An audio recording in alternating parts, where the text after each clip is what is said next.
Okay, so this is the very first commercial building I bought.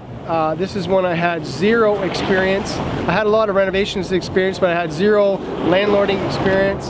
And this one was a great way to start. I learned a lot. I made every mistake in the book. But one of the funny stories I'm going to tell you right now is when I purchased this plaza. So this plaza right here had 5 buildings.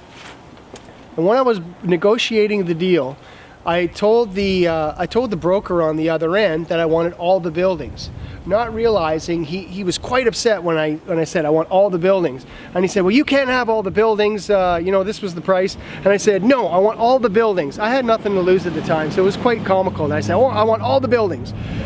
So on closing day, I'm at the lawyer's office and I'm looking at these addresses, and I said, well, there was 222 Dundas Street is set on this, and all the other ones were on Maxwell and Napier. And I said, well, what is this weird address here? And he said, that's Dundas Street. And I said, that's Dundas what? What are you talking about? And he said, that's the 5-plex. And I said, what 5-plex? And he said, you said you wanted all the buildings. And he said, you didn't realize you were there was another building? I said, no. So this building, which is 1 street away, you can see from here, that white building over there, it was a street away. So that was a 5-plex with a commercial unit in it that I found out on closing day that came with the building. That was a $150,000 bonus that I had no idea what was there. It was there. Now, mind you, this just about killed me, this project, getting this done, these 5 buildings, plus that one over there. But who doesn't like getting an extra $150,000 building thrown in? I actually sold that building for, I think it was about $190 about 3 years ago. So it was great. It paid for a lot of renovations over here.